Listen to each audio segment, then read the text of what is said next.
Hi, I'm Avery.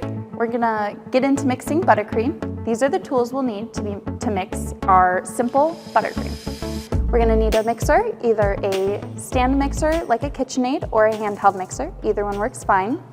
We're going to need measuring cups and measuring spoons and a liquid measuring cup, and we will need a spatula.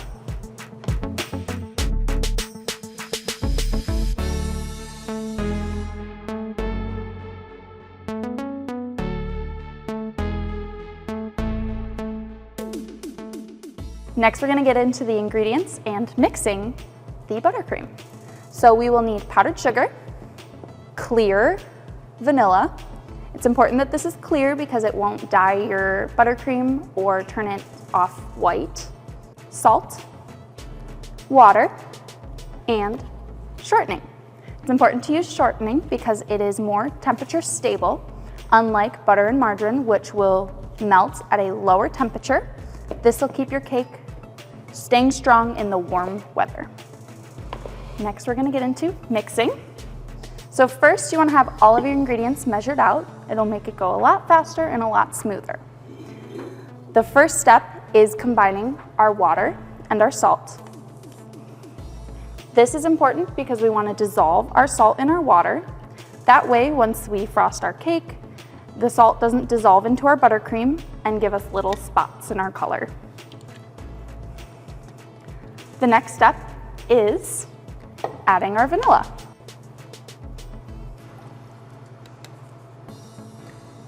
And give that a little mix. There's still a little bit of salt in the bottom, but we just want to make sure it's mostly dissolved. The next step will be mixing our shortening. This will just break up any clumps that are in the shortening to give us a clean, smooth start.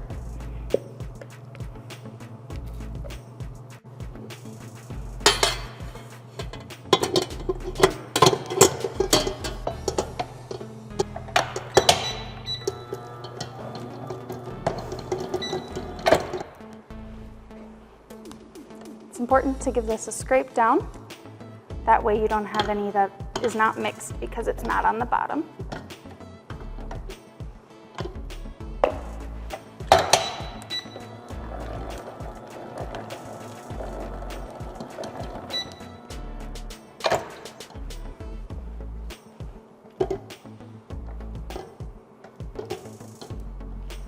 Next, we are going to add 1/2 of our powdered sugar.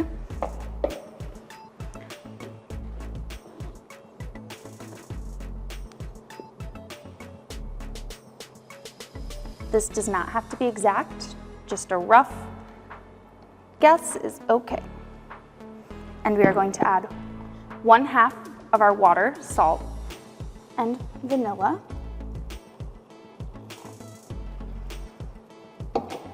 And we are going to let this mix.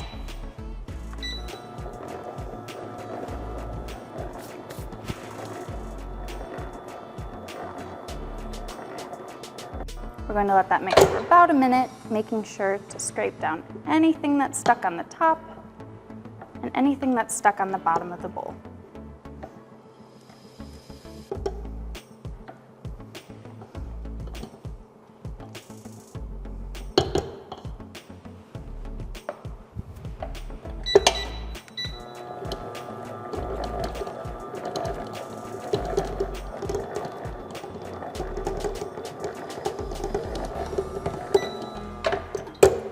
Now we are going to add in the rest of our powdered sugar.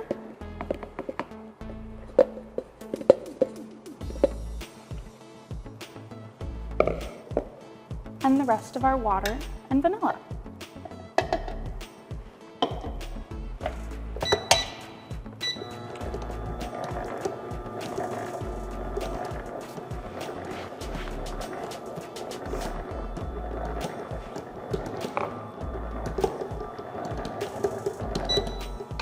Once again, you want to scrape down all of your sides, making sure there's no chunks of shortening or powdered sugar.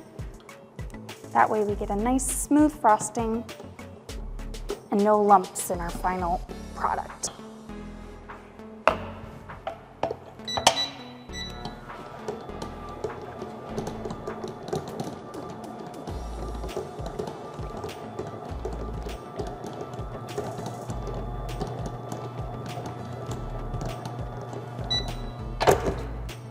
may have to stop it a few times and scrape it just to make sure there are no lumps left. Now that our frosting is done, we can check the consistency. If it seems too thick to frost, you can add extra water. If it seems too thin, you can add extra powdered sugar. An important thing is to not mix your frosting at a high speed. That will whip it and add air, which will add air bubbles when we're frosting later. So just make sure you go nice and slow. Once again, we can check our consistency and we can taste test. See you in the next video.